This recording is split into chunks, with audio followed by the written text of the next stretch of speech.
경전의 경의 이름만 제대로 알아도 그 묘지를 다 알 수가 있다고 하겠습니다. 도화경도 그렇고 금강경도 그렇고 원각경도 그렇고 경의 명칭을 정확하게 이해를 함으로 인해서 전체 내용을 잘 알 수 있게 되겠다. 그래서 이 대방광이라는 뜻은 단순하게 이 세 글자에 담긴 뜻이 단순하지 않고 우리 불교에서 얘기하는 모든 진리의 내용들이 여기에 압축적으로 담겨있다 이렇게 생각하시면 거의 틀리지 않으실 거라고 봅니다. 그래서 지난 시간에 29쪽 했었는데요. 거기에 그 밑에서 두 번째 단락에 대방광 나오는 부분을 제가 다시 한번 읽고 설명을 해드리도록 하겠습니다. 그러므로 대방광 삼자는 일심 삼덕 일심의 도리가 개개원성하고 인인 본구함을 밝힌 것이라면 불화엄 삼자는 각행, 호엄, 성수, 불의의 법칙이 일념 원증의 당처 현전함을 표한 것이다. 또 대방광이 소증의 법이라면 불화엄은 능증의 인이요 소증이 본지라면 능증은 묘행이다. 본지는 곧 평균불성이요 묘행은 곧 본징 덕용이니 대개 백녀의 일치요 수도의 동기인 것이다. 그렇습니다. 대방광 그 세 글자에 대해서 설명을 하고 있는 부분입니다. 윗부분은 어느 정도 설명이 됐고요. 그래서 대방광불 화엄경 이렇게 경명을 읽으시지만 사실은 대방광 불화엄경이다. 그래서 대방광과 불화엄이라고 하는 뜻이 따로 있는데 불화엄경을 줄여서 우리는 화엄경이라고 합니다. 그렇게 아시면 되겠습니다. 그래서 앞에 대방광은 이 진리에 이게 이 소중의 법이라면 불화음은 능증의 인이다 그랬습니다. 여러분 능과 소 아시지요? 우리 불교인들은 주관과 객관이라고 하지 않고 능과 소라고 얘기를 합니다. 능이라고 하는 것은 바로 이제 주체가 되는 것이고 소라고 하는 것은 주체에 대한 대상이 되는데 서구에서 서브젝트, 오브젝트 했을 때의 그 주체와 객체하고 조금 다릅니다. 어떤 의미가 있냐면은 서구에서 말하는 주체와 객체라고 하면은 나가 있고 나 이외 바깥에 있는 외부 경계를 얘기하는 것이지만 여러분 우리 불교에서는 일체가 유심조입니다. 내 마음이 지어낸 겁니다. 바깥 외부 경계마저도 내 마음에 비춰진 경계이지요. 순수하게 나를 떠나 있는 외부 경계는 없다. 유식 무경이다. 유식하게 그렇게 얘기를 하고 있지 않습니까? 그래서 예를 들어서 과학자가 어떤 실험을 했다고 생각해 봅시다. 과학자가 어떤 실험을 했다고 했을 때 실험 결과를 아주 객관적인 결과다. 과학적이고 객관적인 결과다 이렇게 얘기를 하지만 실험하는 그 사람의 주관이 개입되지 않은 객관은 없습니다. 내가 그것을 데이터를 분석하고 판단할 때에 내 마음이 개입이 되는 것이죠. 완전히 기계적인 그 객관이 존재할 수 없다는 겁니다. 그래서 나중에 가면 동일한 결과를 놓고 완전 다른 분석과 해석이 나올 수도 있는 것이죠. 지금 예전 같은 경우에 양의학, 서양의학과 동양의학이라고 하는 것이 서양의학은 전부 검사를 해서 검사 나온 데이터를 보고 의사가 판단을 하지요. 그러나 그 동일한 데이터를 가지고 판단하는 방식이 달라질 수 있습니다. 해석이 달라질 수 있어요. 그것은 순수한 객관은 존재하지 않는다는 겁니다. 그래서 순수한 객관과 주관을 나누지 않는다는 의미에서 능과 소라고 합니다. 예를 들어서 내가 어떠한 것을 판단하는데 판단하는 주체는 능이요 판단된 내용이 분석된 내용이 소라고 하는 겁니다. 그렇기 때문에 내가 판단한 바라고 하는 바소자를 써서 능과 소라고 하는 것입니다. 그래서 이것이 우리 불교에서 주와 객이라고 쓰지 않고 능과 소라고 쓴다는 사실을 이러한 배경하에서 이런 말을 쓴다는 걸 아시면 되겠습니다. 그러하다면 여기에서 대방광이라고 했을 때에 이 대방광은 소증의 법입니다. 우리 마음이 증득해야 될 바의 법인 것입니다. 대방광이. 그러면 불화음이라고 하는 것은 능 중의 인이다. 능이 증득하는 내 주관이 되는 바로 그 해당 사람인 것이다. 그럼 불화음이라고 하는 것은 부처잖아요. 부처거든요. 본래 부처단 말이죠. 그 본래 부처가 다시 증득해야 될 바는 뭐냐? 대방광 삼덕을 증득해야 될 것이다. 이렇게 됐습니다. 그런데 또 다른 말을 또 어떻게 하냐면 소증이 본질하면 증득된 바 대방광이 본래 가지고 있는 지혜라고 합니다. 우리가 깨달아야 될 바가 대방광인데 그걸 알고 보면 우리가 본래 가지고 있는 지혜인 겁니다. 바깥에 있는 증득해야 될 바가 아니고 증득해야 될 바의 법이 아니고 우리가 본래 가지고 있는 본래의 지혜라고 하는 것입니다. 대방광이. 그리고 능증이라고 하는 것은 능증의 인이다. 그 깨달아 들어가는 증득하고 증입하는 그 주체로서의 사람이라고 하는 본래 부처라고 하는 건 알고 보면 묘행이다. 그냥 내가 본래 부처이지만 그게 오묘한 미묘한 아주 무상심신 미묘한 그 깨달음의 수행이다. 불화음은 곧 수행이라는 뜻이 됩니다. 그래서 대방광이 우리가 깨달아야 될 바이고 불화음이 깨닫는 주체가 되는 사람인데 또 다른 말로 하면 대방광은 본래 가지고 있는 본래의 지혜요. 본래 가지고 있는 여러분의 보광명지, 화엄에서는 보광명지라고 합니다. 누구나 다 가지고 있는 광명과 같은 지혜. 그렇다면은 이 능증이라고 하는 것은 우리가 깨달아져 있는 본래 깨달아져 있는 능증의 인이지만 부처이지만 그것도 수행을 해야 되는 이 행이 된다. 이래 됐습니다. 그래서 본지라고 하는 대방광은 평등 불성이요. 우리가 닦아야 되는 것이지만은 알고 보면 누구나 다 평등하게 다 가지고 있는 불성짜리요. 묘행이라고 하는 불화음이라고 하는 것은 본진 적용이다. 우리가 수행을 통해 가지고 바깥으로 드러나는 덕이다. 체가 밖으로 드러나는 용이다. 그래서 묘행이다 이랬습니다. 그렇기 때문에 백녀의 일치요 수도의 동기다. 아무리 생각을 많이 해도 결국 하나에 이르게 되고 길이 아무리 달라도 결국 같은 곳으로 귀결된다. 이 말씀은 하나스님이 아주 자주 사용했던 말씀으로 주요 계사전에 있는 말씀입니다. 아무리 많이 수행을 해도 결국은 이 세상의 부처님 공부, 불교 공부를 안 해도 결국 공부를 해서 궁극에 도달한 분들은 결국 일심을 깨달은 것입니다.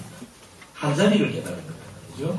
말이 다르고 생각이 다르고 이 언어가 다른 것 같아도 결국은 같은 곳으로 이르게 된다.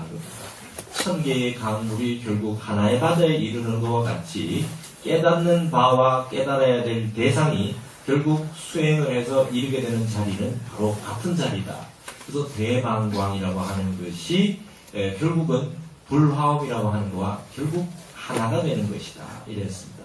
그래서 이 대방광이라고 하는 것과 불화음이라고 하는 것은 결국 우리의 근본 성품짜리하고 닦아야 될 바하고가 두 개가 아니다. 그래서 성수불이다. 이렇게 얘기를 했습니다. 근데 이 내용이 요것으로 끝이 나는데 조금 어렵지 않습니까? 그래서 지난주에 제가 여러분에게 나눠드렸더니 표 있으시죠? 요거를 한번 또 보시면서 조금 더 설명을 들으시면 이해가 쉽지 않겠느냐 하는 것입니다. 그래서 대방광의 그 의미만 분석이라고 하는 이 표에 보실 것 같으면 거기에 화엄경의 명칭으로는 대방광이라고 되어 있지만 대승기실론에 있어서 3대로 표현하자면 최상용이 된다. 이렇게 얘기를 했습니다.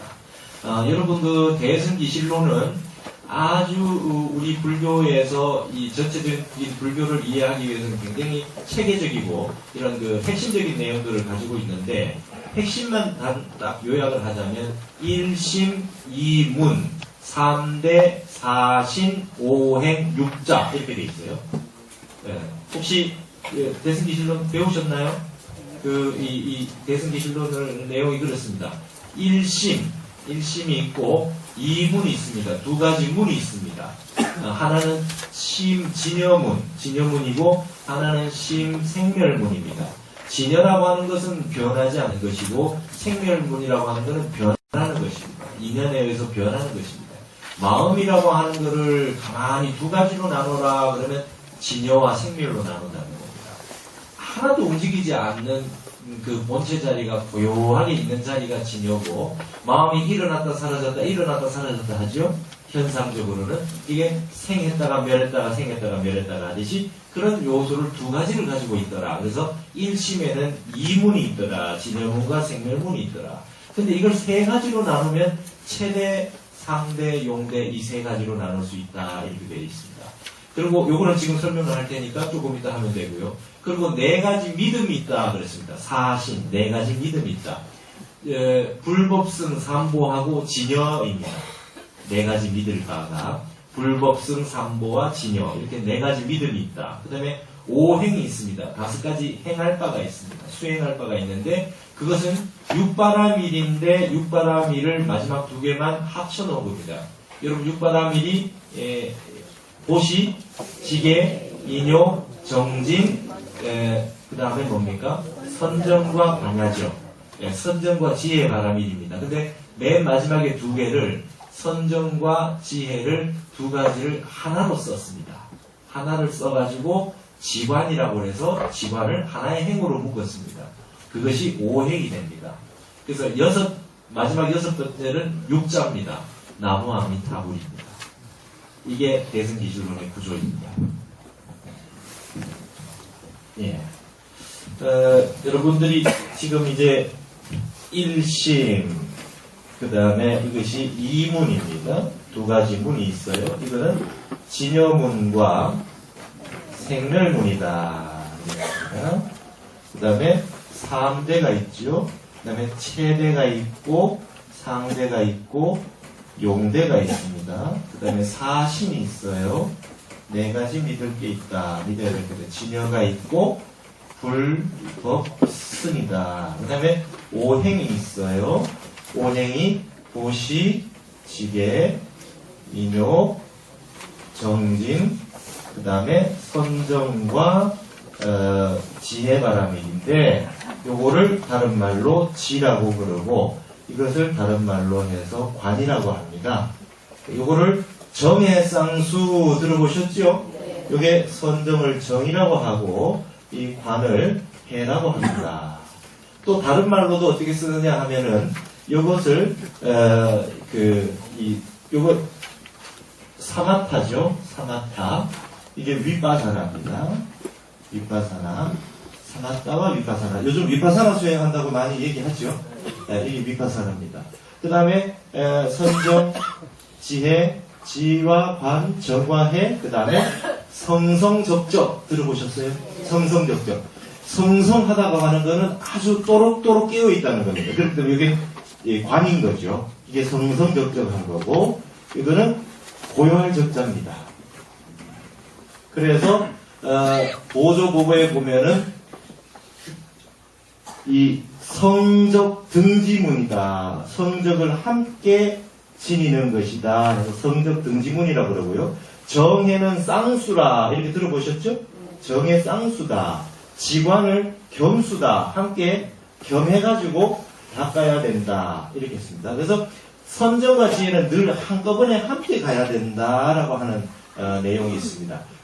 참선을 하시거나 연구를 하시거나 다란이를 수행을 하시거나 경전을 독송을 하시더라도 집중이 쭉 지속이 돼야 됩니다. 사마타가 집중이 쭉 지속돼야 됩니다. 고요하게 마음이 흔들리지 않고 쭉 지속이 되는데 그 가운데 졸거나 다른 그 생각이 끼어들거나 하지 않게 분명하게 혼침 망상에 들어가지 않고 분명하게 깨어 있어야 되는 부분이 이 관이고 해입니다.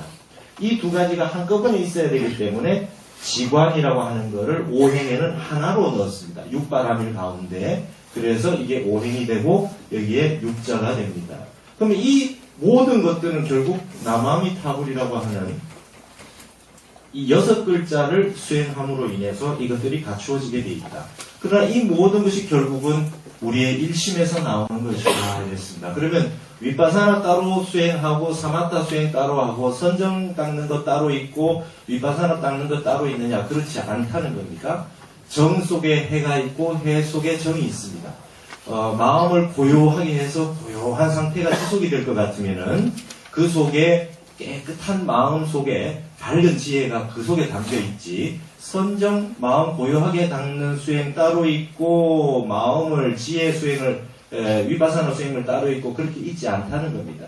두 가지가 서로 등지 같이 지니고 쌍수 겸수 항상 같이 가게 되어 있다라고 하는 것이 우리 수행에 있어서 꼭 아셔야 될 내용입니다. 그래서 육바라밀이지만 뒤에 선정과 지혜, 선정과 반야바라밀은 서로 하나다 이렇게 되어 있는 것이죠. 이게 오행입니다.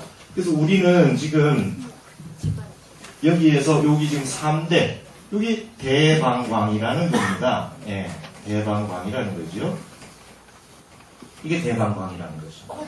그러면은 이 진여라고 하는 거는 본래 고요하고 고요해서 하나도 변함이 없는 이 진여문이 체가 될 것이고, 용이라고 하는 거는 이 모든 쓰는 겁니다. 현상 세계에서 쓰는 것이기 때문에 생멸문이 될 것입니다. 그럼 이 상이라고 하는 건 과연 어디에 해당할 것인가? 지난번에도 말씀을 드렸지만 우리는 사람이라고 하는 모든 존재자들은 남자 아니면 여자라고 되어 있는 형태로 살고 있기 때문에 음양이라고 하는 거, 서구에서도 이분법이 발달되어 있듯이 이원에 의해서 서로 상대되는 대대구조에 우리가 아주 익숙해져 있어서 셋이라고 하는 형태가 나왔을 때 굉장히 어려움을 겪게 됩니다. 이 상이라고 하는 것이 어떨 때는 이리로 가서 붙기도 하고 어떨 때는 이리로 가서 붙기도 합니다. 대승기신론에 보면 이 상이라고 하는 것이 아주 어렵습니다. 어떨 때는 채자리, 하나도 아무것도 없는 자리이기도 했다가 어떨 때는 용자리도 나오기도 했다가 그렇습니다. 여러분 지난번에 설명을 드렸듯이 우리 그 표에 보시면은 대라고 하는 것은 하늘에 있는 달을 표현했고 이것이 1000개의 강물에 청강유수, 청강월에서 1000개의 강물에 달이 하나씩 다 떴다고 했을 때 이것이 바로 대가 되고 체가 되고 이것이 바로 용이 된다 그랬습니다. 대방광이라고 된다 그랬습니다. 기억나시죠? 여기에 하늘의 빛이 하나씩 다 비치는 걸 화신불이라고 그랬고 여기 있는 걸 법신불이라고 그랬습니다. 그럼 여기에 보신으로서 존재하는 이 중간에 상인데 이 상의 모습이 결국 빛이라고 했잖아요. 그죠? 그래서 우리의 마음을 굳이 있음의 세계로 설명을 해라 그러면 빛이라고 하는 그 여러분이 아시는 눈에 보이는 빛이라고 하는 걸로 설명을 하시면 되고 근본 본체짜리 대짜리로 가서 설명을 해라 그러면 그 빛이라고 하는 거는 빛이지만 눈에 보이지 않는 그 본래 가지고 있는 광명 보광명지 했을 때 그 광명으로 설명을 하셔야 된다 이렇게 되어 있습니다. 그래서 이 부분은 어느 한쪽에 매달려 있지 않죠. 그쵸? 다 이어져 있는 거 아닙니까? 3대가 체와 용이라고 하는 걸로 진여문과 생멸문이라고 이분법으로 되어 있지 않고 이 두 가지 틈을 메워주는 연기로서 메워주는 존재로서 이 상이 존재하고 있는 것입니다. 그래서 여기에 보신이라고 하는 것이 이렇습니다. 그래서 이 내용이 어려운 겁니다. 이 상이라고 하는 것이 이렇게 어려운 내용들이 이렇게 되어 있다. 요게 이제 대승기질론의 구조입니다. 그러면 자 여기 있는 대와 방과 광이 3덕이라고 했습니다. 세 가지 덕이라고 했는데 세 가지 덕이 1심 3덕이요 3덕 1심이다 그렇게 나와 있잖아요. 단어스님들 말씀하셨잖아요. 그 얘기는 뭐냐면 이것이 세 가지가 알고 보면 우리의 한마음속에 다 들어있는 겁니다. 우리 마음을 저렇게 세 가지로 설명을 할 수가 있다는 것입니다.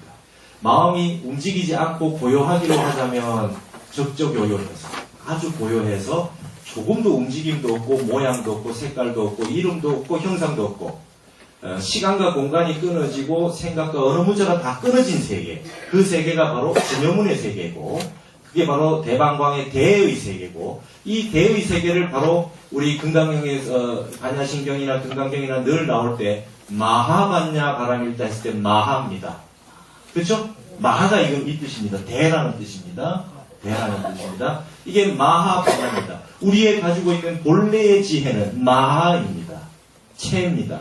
말로 표현할 수도 없고 생각할 수도 없고 그러하나 우리가 누구나 다 가지고 있는 근본 본체짜리입니다. 여기에 대한 얘기들은 무수히 많은 무수히 많은 그 형용어들이 있습니다. 이걸 불성이라고 그러기도 하고요. 화엄에서는 법성이라고 그러기도 합니다. 그것이 이 열애장이라고도 합니다. 열애장이라고 하는 표현 들어보셨을 텐데 열애장이라는 말도 굉장히 참 오묘한 말입니다. 이게 장자가 감출장 그리고 저장할 장 이렇게 되어 있지 않습니까? 열애가 여러분에게 갖추어져 있다는 겁니다. 열애가 여러분에게 갖추어져 있다는 말이 열애장입니다. 그런데 이 장자가 감추어져 있다는 뜻도 가지고 있잖아요. 숨어 있다는 거지요. 컴퓨터를 켰는데 바탕 화면에는 떠 있지 않습니다. 근데 안으로 클릭해서 들어가면 그 안에 어딘가 들어있지요. 그래서 갖추어져 있는데 환하게 드러나 있지도 않다라고 하는 양면성이 있을 겁니다. 그게 여러분의 불성이고 법성이고 자성이고 본래 부처고 구원성불이고 여러분의 본래 면목이고 승철스님 같은 경우는 본지풍광이다 이렇게 얘기를 하는 겁니다. 여러분의 근본 성품 본래 부처. 그래서 이게 열애장이라고 표현을 하기도 합니다. 그리고 이런 부분들이 전부 진여문에 해당하는 것입니다. 그러나 우리는 늘 이 생멸문에 끄달려서 삽니다. 일어났다 사라지는 거, 좋았다가 싫었다가 나빴다가 뭐 이렇게 자꾸 변하는 것들에만 우리는 집중을 해서 삽니다. 우리가 나이가 먹고 늙고 병들고 점점 시간이 흐름에 따라서 변합니다. 일어났다 사라지고 태어난 것은 전부 죽고 그 다음에 있었던 것들이 다시 없어지고 다 성주개공 이렇게 그 변화의 과정을 거치는 것입니다. 그러하지만 그 근본 자리는 채자리는 진여자리로 구례부동 명의구리다. 부동이다. 움직이지 아니한다. 그래서 이 진여자리가 바로 우리 본체자리다라고 하는 것을 이해를 하셔야 되겠습니다. 움직이는 모든 것들은 현상적으로 움직이는 것. 바다에 파도가 막 치고 있습니다. 그건 생매라는 것이지만 바다의 근본 자리는 시면에 가서 요동도 치지 않는 그 근본 자리가 따로 있더라. 여러분이 움직이는 마음이 아무리 울렁이고 있어도 그 마음 근본 자리에는 움직이지 않는 여러분의 본래 마음이 있습니다. 그래서 지금 막 한 생각이 일어나서 번뇌망상이 일어나고 마음의 시기 질투, 탐진치, 삼독심이 막 일어나고 있다 해서 여러분이 그게 바다의 표면에 있는 것이지 여러분의 본래 마음자리가 아니더라라고 하는 걸 믿으셔야 된다. 그 번뇌망상 일어나는 그 자리를 그대로 알고 보면 이것이 진여와 부처님 마음자리 움직이지 않는 자리와 동일하다는 것입니다. 강물에 강이 아무리 일렁여도 여러분 강물에 떠있는 그 달은 모양으로 일그러진 것 같지만 그 강에 떠있는 달의 모습은 영원히 변하지 않는 것이다. 그거를 확실하게 다 믿는 것을 십신이라 그랬고 믿음에 의심이 없어지면 십조초주가 된다 이렇게 얘기했던 겁니다. 지금 이제 여기 대승기실론으로는 이렇게 되는데 이 내용이 대방광입니다. 아시겠습니까? 좀 이해가 되셨죠? 예. 그래서 그 옆에 거를 보시게 되면은 최상용이라고 하는 법신보신 화신이 부처님으로 얘기하자면 비로자나불, 노사나불, 석가모니불이 된다. 달의 비유로 보면 달이고 보신이 빛이고 용은 대방광의 광자리는 그림자가 된다. 그럼 이걸 일심삼덕이라고 하는 말로 표현하면 어떻게 되느냐? 법신반야해탈이다 이렇게 얘기하는 겁니다. 법신반야해탈. 이게 우리 마음의 세 가지 덕용입니다. 그러면 이 세 가지의 3대가 본래 우리 일심의 다른 모습이라고 그랬죠? 다른 표현이라고 그랬잖아요? 그럼 여러분 우리 마음속에 본래 해탈이 있는 겁니다. 여기 있잖아요.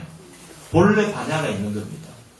네. 여러분들 모두가 지금 어리석은 모습을 바깥으로 드러나고 있는 것은 대방광의 광, 용자리가 그렇게 표현된 것일 뿐이지 실제로는 본래 지혜가 여러분 속에 간직되어 있다는 겁니다. 열의 장, 갖춰져 있다는 겁니다. 그래서 해탈은 바깥에서 구할 일이 아니다.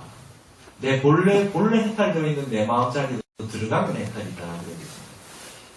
여러분 여잠잡견이다 그런 표현이 있어요. 가투리였자, 뽕나무 잠자, 우리 잠실할 때요. 뽕나무 잠자, 지을 잡자, 견자라고 하는 것은 비단견자. 여러분 누에가 막 씨를 스스로 뽑아내지요. 뽑아내가지고 자기가 누에고치에 갇힙니다. 여잠작견입니다. 우리는 본래 구원되어 있고 본래 해탈되어 있어요. 근데 자기가 스스로 괜히 마음을 일으켜가지고 그 누에고치에 갇혀가지고 중생이 돼버리는 겁니다. 여잠작견이다. 이 능가경에 있는 표현입니다. 누에가 스스로 씨를 뽑아내서 자기가 실의 누에 속에 갇히듯이 본래 해탈되어 있는데 자기 스스로 망상견해를 일으켜서 그 집착해서 아상에 집착해서 결국에는 그 중생살림살이를 살고 있는 것이다. 본래 해탈되어 있다. 여러분 열반이라고 하는 뜻은 본래 불이 꺼진다는 뜻입니다. 니르바냐라는 말은 불이 꺼졌다. 법화경에 보시면 3개가 화택이다 그랬죠. 욕계, 색계, 무색계가 전부 불구덩이다 그랬습니다. 그 불이 꺼지는 것을 열반이라 그럽니다. 열반이라고. 그럼 그 불을 누가 일으켰느냐? 남이 일으켰느냐? 내가 일으켰다 이 말이죠. 내가 한 생각을 일으킴으로 인해 가지고 내가 일으켰다. 한 생각 일으켜도 생멸문으로서 한 생각을 일으켜도 일으키지 않는 자리를 놓치지 말아야 되는데 그걸 놓친단 말이죠. 그래서 예전에 큰 스님들은 화를 막 내는데 알고 보면 속은 화는 안 나 있고 겉으로만 화를 내요. 막 화를 내는데 조금 뒤에 지나가 보면 뒤에 가서 웃고 계셔. 그 이제 진여 문자리를 버리지 않아야 하는 것입니다. 예. 정말 자기가 화가 나가지고 속이 상해서 화내는 법이 없다. 방편으로 화를 안 내면 말을 안 들으니까 방편으로 화를 내는데 뒤에 돌아가면 막 웃고 계시고 이러신다. 그래서 여러분도 어떤 마음이 일어나도 희노애락 어떤 마음이 일어나시더라도 그것은 생멸문으로서 대방광의 광자리, 최상용의 용자리로 하실 뿐이지 근본 마음자리의 대자리, 청정법신의 자리를 해치시면 안 된다. 그래서 애이불비다, 슬퍼해도 상하면 안 되고 낙이부름이라 너무 즐거워도 지나치면 안 된다. 이게 중독법입니다. 이게 육아에서 말하는 얘기이긴 하지만 똑같은 중독법입니다. 너무 기쁨에 취해서 온 마음을 다해서 기쁨에 취해 있으면 안 되고 슬퍼도 너무 온 마음을 다해서 슬퍼하면 안 됩니다. 적당하게 해라. 그래서 유교에서도 아버지, 어머니가 돌아가시면 너무 슬퍼서 눈물을 흘리고 마음을 상할까봐 아이고만 해라 그래요. 더 이상 울고 막 하면은 고하는 법을 가르쳐서 고까지만 해라. 예. 그리고 어떤 분은 그 부모님 돌아가셨는데 눈물도 안 나고 뭐 이렇게 하는 분이 있잖아요. 그것도 그 적도에 맞지 않죠. 절도에. 그러니까 아이고 공부를 해라. 아무리 슬퍼도 아이고고 아무리 안 슬퍼도 아이고만 해라. 그래서 예전에는 슬퍼서 눈물 잘 못 흘리는 사람들을 위해 가지고 곡해주는 분들이 있었어요. 그래 있었습니다 예전에. 그래서 그 마음을 일으키시더라도 마음은 늘 생멸하는 겁니다. 일어났다 사라지는 겁니다. 그건 누구나 마찬가지입니다. 그 일어났다 사라지는 것 자체가 일심의 한 그 양상이지 않습니까? 우리가 부처이기 때문에 마음이 일어났다 사라졌다는 겁니다. 그걸 너무 핍박하지 마십시오. 여러분 성격 고쳐서 성불하는 거 아닙니다. 성격을 고치려고 하지 마십시오. 성격이 급한 분도 있고 성격이 느린 분도 있고 천천히 말을 하는 분도 있고 아주 급하게 말하는 분도 있습니다. 어느 것이 좋고 나쁜 것이 없습니다. 그 근본 자리는 급한 분이나 느린 분이나 근본 자리는 다 고요합니다. 그러니 공을 깨달아서 성불하는 거지 성격을 바꿔서 성불하는 일은 없어요. 그래서 아주 성철스님 같은 경우는 아주 불호령을 내리고 아주 크게 소리를 예전에 임재선사 같은 경우는 할을 하고 말이죠. 그렇게 하시지만 이타스님 같은 경우는 평생 할 한 번 하지 않으셨다. 조곤조곤하게 그렇게 얘기하셨어요. 그래서 우리 선종에도 5종 가풍이 있잖아요. 임재종이 있고 운문종이 있고 다 가풍이 달라요. 깨달은 것이 같지만 겉으로 드러나는 용자리는 다 다르게 드러나는 겁니다. 그러니까 성격 급한 분이 깨치면 아주 급하게 설명을 시원하게 하고 느린 분이 깨치면 편안하게 해주고 그게 다 방편이 되는 것이죠. 예, 그러니까 여러분들은 성격을 보고 다른 분의 성격을 보시려고 하지 말고 누구나 가지고 있는 근본자리 드러난 형태는 다 백이면 백 다 다르지만 근본자리는 다 같기 때문에 근본자리를 깨치시게 된 것 같으면 그 성격들이 좋은 방편이 돼서 개성이 되고 그 사람의 아주 주특기가 되고 아주 멋있는 이 각자가 가지고 있는 묘한 모습으로 나타나게 됩니다. 그래서 나한전에 가실 것 같으면 500나한 있으면 나한마다 다 다르게 있죠. 뭐 들고 있는 지물도 다 다르고 모양, 얼굴 표현, 양상도 다 다릅니다. 그분이 이상한 분들도 있고 뭐 특이한 분도 많은데 다 동일하게 12연기를 깨닫고 중도법을 깨달아서 그분들이 깨진 다음에는 전부 다 다르게 나오는 겁니다. 예전에 춘성스님이라는 분은 욕설제일입니다. 욕으로 다 합니다. 욕으로. 아주 욕을 얼마나 잘하시는지 몰라요. 아주 그래서 부처님 10대 제자 중에 이 다문제일, 해공제일 하듯이 욕설제일이라고 했어요. 근데 그 법문 자체가 전부 다 법문입니다. 욕설을 해도 욕을 들었는데 한 명도 들어서 기분 나쁜 사람이 없대. 속이 시원하답니다. 그래서 성격 바꿔서 성불하는 것이 아니다. 생멸문에 끄달리지 마시고 여러분 본래 가지고 있는 진열을 찾으시면 됩니다. 그 자리는 여기에 100분이 계시면 100분이 다 동일한 자리입니다. 동일한 자리입니다. 그래서 깨닫고 볼 것 같으면 같은 자리입니다. 부처님이 깨달아서 여러분에게 무엇을 가르쳐 주셨느냐? 여러분이 본래 부처라고 하는 걸 가르쳐 주시기 위해서 부처님이 오셨다. 여러분 본래 구원된 존재라고 하는 걸 알려주러 오셨다. 부처님 오신 날이 뭐냐? 여러분이 본래 부처라고 하는 것을 알려주시기 위해서 이 세상에 오셨다. 여러분이 본래 해탈되어 있고 본래 선물되어 있다라고 하는 것을 알려주시기 위해서 오셨다. 그럽니다. 그 자리를 정득하셔야 되겠다. 그래서 그게 법신반야 해탈입니다. 이건 우리 마음에 누구나 다 가지고 있는 겁니다. 청정 법신이 있고 본래 지혜가 있고 해탈을 본래 갖추고 있다. 해탈을 다른 데 가서 구하지 마셔라. 이거를 이제 제가 유교에 역하게 비유를 해봤을 때 이건 최상용의 최는 대는 무국이다. 무국이다. 극성이 없다. 공짜리잖아요. 우리 사법계로 얘기한 걸로 치면은 채는 뭡니까? 2법계 자리잖아요. 그죠? 2법계 자리입니다. 그 다음에 용이라고 하는 거는 뭡니까? 세상에 드러난 거니까 4법계 돌입니다. 이건 있음의 세계죠. 있음의 세계입니다. 그걸 태극이라고 해요. 태극이라고 해요. 이 음양이 하나로 되어 있는 거대한 태극을 이 용자리라고 얘기합니다. 그러면 그 중간에 있는 상자리가 황극이라고 합니다. 황극 숫자로 표현한 5입니다. 그래서 우리가 그 공부를 해 나가야 되는 궁극적인 자리는 이 일어났다 사라졌다 하지 않는 전부 어떤 자리를 정득을 해야 되느냐. 첫 번째로 2법계 자리. 대방광의 대, 마하. 그 다음 최상용의 최성, 법성.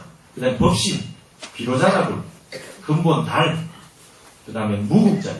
그래서 화엄경은 무국수가 10이죠. 화엄경은 전부 10수로 되어 있습니다. 원만한 숫자로 10신, 10주, 10행, 10해양, 10지 이렇게 되듯이 10이라는 숫자가 되어 있습니다. 10이라는 숫자는 다른 말로 하면 0이라는 숫자가 같은 겁니다. 0이라는 숫자입니다. 공입니다. 이거에 대해서 타너 스님은 기독교에까지 확장시켜서 설명을 했는데 기독교의 성부, 성신, 성자가 이 최상용이다 이렇게 얘기하셨어요. 참 이런 신학이 어디에 있겠습니까? 기독교에서 말하는 하나님이 밖에 있는 것이 아니다. 내 본래 마음자리. 참, 전 이 타너 스님의 이 말씀을 듣고 책을 보고 굉장히 감동을 받았습니다. 하나님이라고 하는 것이 바깥에 있는 것이 아니다. 한 생각 끊어진 곳이 하나님입니다. 성부자리가 생각이 끊어지고 어느 문자가 끊어지고 시공간이 끊어지고 마음이 근본자리. 여러분 마음이 근본자리. 말로 표현할 수도 없고 유라고도 할 수도 없고 무라고도 할 수 없는 바로 그 자리. 이 청정 법신의 자리를 하나님이라고 하는 것이다. 이건 밖에 있는 것이 아니다. 내 일심 속에 본래 갖추어져 있다. 본래 갖추어져 있다. 그래서 그게 이 본래 마음자리에서 나온 성자라고 하는 건 우리 화신불 같은 거지. 예, 화신불 같은 겁니다. 화신불 같은 거. 그러면 그 중간에 보신이 뭐냐, 빛이 뭐냐, 그것이 바로 성령이라고 하고 성신이라고 하는 거 아니냐. 타너 스님이 이렇게 말씀해놨습니다. 이 부분은 우리가 뒷부분에서 좌담하셨던 내용들을 읽으시면 다 확인을 하실 수 있어요. 이 우리나라가 불교가 들어오면 한 200년이 지나고 난 다음에는 원효 의상과 같은 대도인이 나왔습니다. 그 다음에 유교가 들어오고 성리학이 들어오고 나면 한 200년이 지나고 나면 퇴계 율곡과 같은 대가들이 나왔습니다. 기독교가 우리나라에 들어온 지 200년이 넘었습니다. 그런데 왜 아직까지 세계적인 신학자가 나오지 않고 있느냐?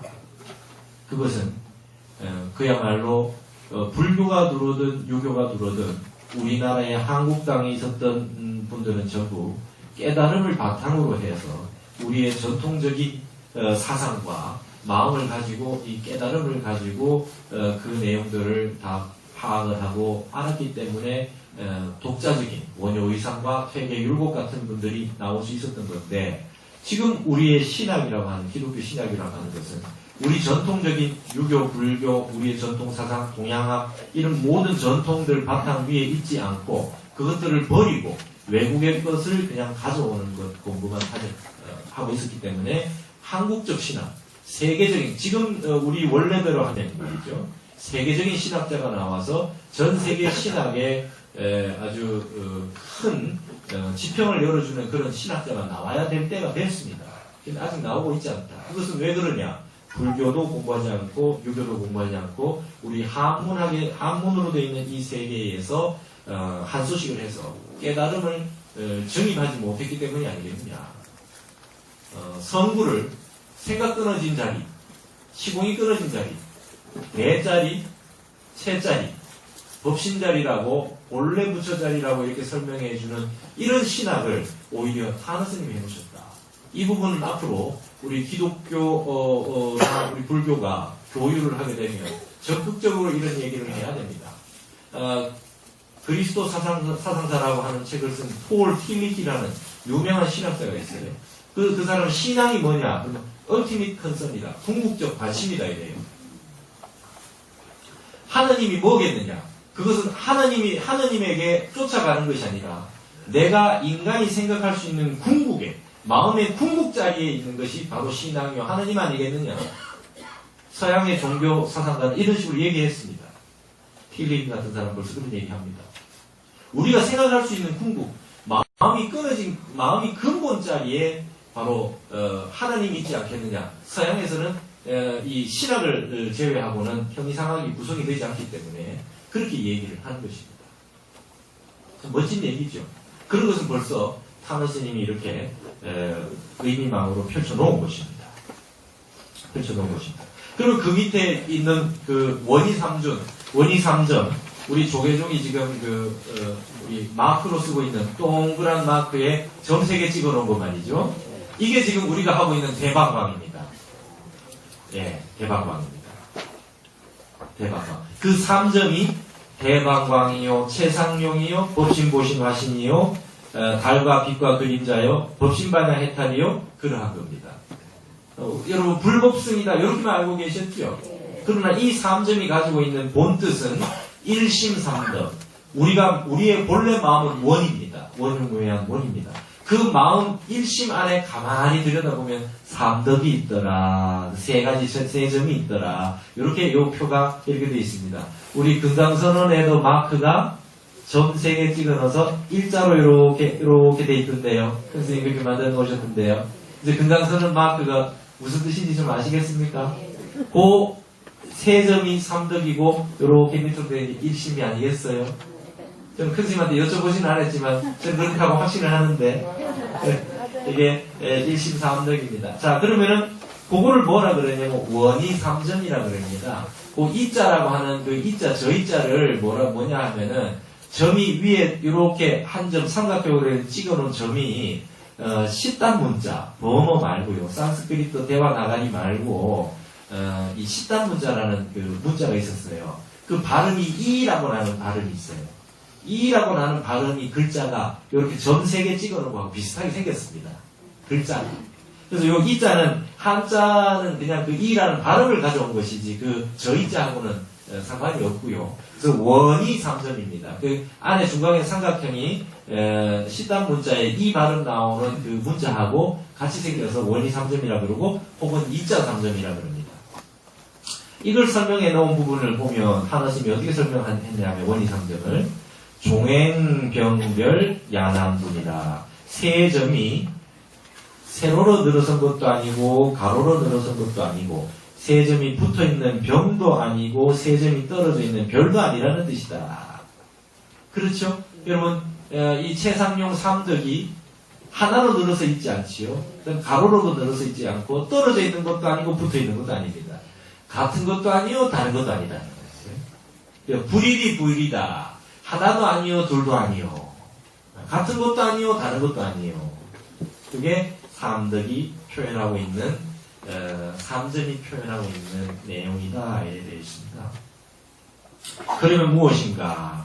곧 언어도단이요 심행첨열이라는 도체를 그림으로 그려 보인 것이다. 우리 마음의 시공이 끊어진 경지를 표현한 것으로는 이자 삼점만한 것이 없다. 이건 타너스님 강의에서 이 말씀 하신 겁니다. 요 내용은. 그래서 대방광 최상용 법신보신하신 법신반야 해탈 불법성 삼보를 모두 상징하여 현재 조계 중에 상징으로 사용하고 있으며 삼보륜이라고도 부릅니다. 이해가 되셨죠? 그 밑에 있는 대방광 세 글자는 일심삼덕이요 삼덕일심이다. 타르스님 해놓으신 말씀에 대해서 밑에 다른 데서 강의하셨던 타르스님의 말씀을 제가 적어놓은 거니까 이거 한번 읽어볼 테니까 한번 마지막으로 이해를 완성을 하시기 바랍니다. 대방광 삼자는 일심이 삼덕이요 삼덕이 일심이라는 뜻이다. 즉 한마음의 법신반야 해탈의 체대와 상대와 용대가 인인 개개의 마음마다 모두 본래 부족되어 있다는 것을 말한다. 체대는 우리 마음의 본체가 커서 무한대라는 뜻이다. 즉 우주가 생기기 전에 이미 존재한다는 것이다. 이것은 말이 끊어지고 생각이 끊어진 본체의 자리를 말한다. 상대는 우리 마음의 모양이 무한대로 크다는 것이다. 모양이 우리의 마음의 본체는 어떠한 말로도 표현할 수 없지만 그것이 모양으로 나타난다면 무엇으로 나타나겠는가? 지혜의 광명으로 나타난다. 드러난다. 우리 마음의 모양은 빛이요 광명이다.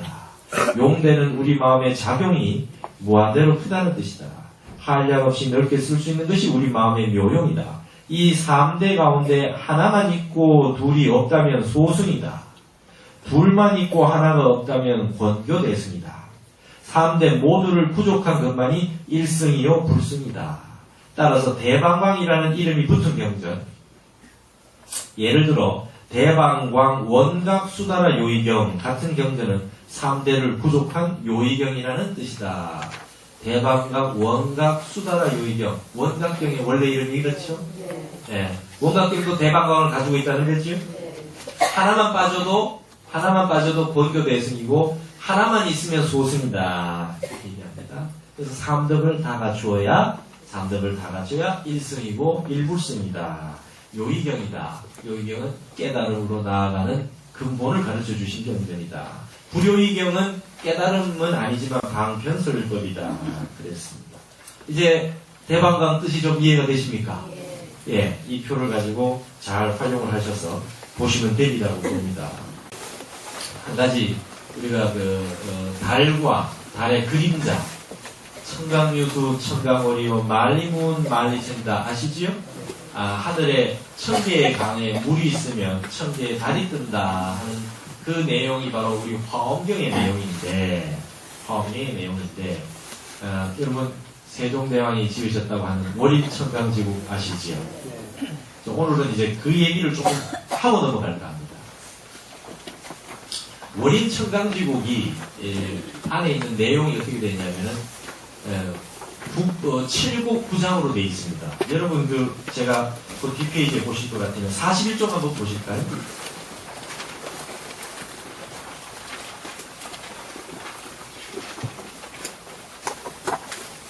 (41쪽에) 보시면 청량국사가 화엄경을 7처9의 39품으로 분류했다고 되어 있죠. 7처9에 여러분 세종대왕이 지으신 월인청강지국이 7곡 9장으로 되어 있어요. 구조가. 네, 이게 세종대왕이 화엄경을 매우 좋아하시고 아주 근본에 가지고 계셨다는 것입니다. 화엄경의 7처 9의 설법을 그대로 월인청강지국에 활용해서 이렇게 했습니다. 여러분 세종대왕 때 어떤 일이 있었냐면요, 외놈들이 고려인 불교 국가를 이제 바꾸어서 유교 국가를 국시로, 유교를 국시로 해서 유교 국가가 됐으니까 태인사에 있는 그 8만 대장군은 우리한테 달라 그랬습니다. 그랬을 때에 조정 신료들, 조선의 관료들은요, 일본에 주장했습니다. 세종대왕이 절대 줄 수 없다. 그래서 지금 태인사 8만 대장이 우리가 지켜지고 있는 것입니다. 세종대왕이 불교를 얼마나 숭상했나 하면은 궁궐 안에다 내불당을 지었습니다. 요즘으로 말할 것 같으면은 청와대 안에 법당 지은 겁니다.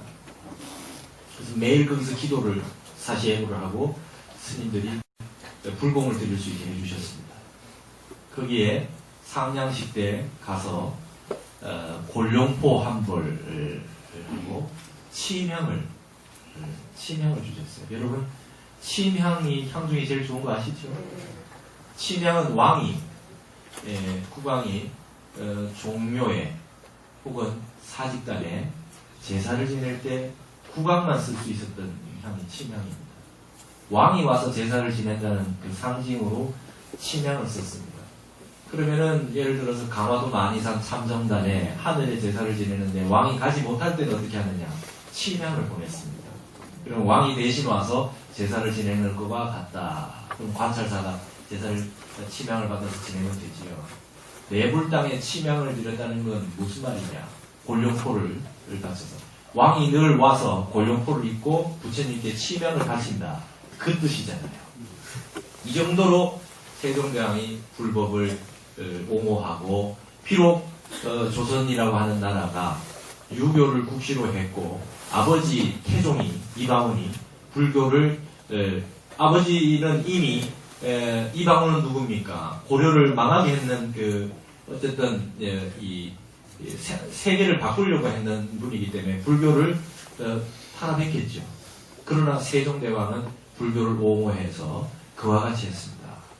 그래서 그때 당시에 누가 계셨느냐 하면 하모 스님이 있었고, 하모 스님의 제자인 신미대사가 있었습니다. 하모 스님의 스승이 누구냐면 무학대사고, 무학대사 스승이 나옹화상입니다. 그래서 우리 지공스님, 인도의 지공스님, 나옹화상, 그 다음에 무학대사, 하모대사, 신미대사, 이렇게 계보가 이어지는데요. 이성계의, 태조 이성계의 국사왕사를 지낸 분이 무학대사고, 하모 스님이 그때 당시에도 여전히 왕실에 조언을 하고 있었고요. 신미대사는 세종의 거의 왕사와 같은 역할을 하셨습니다. 그래서 자주 쉽게 드나들 수 있었던 분이 신미대사입니다.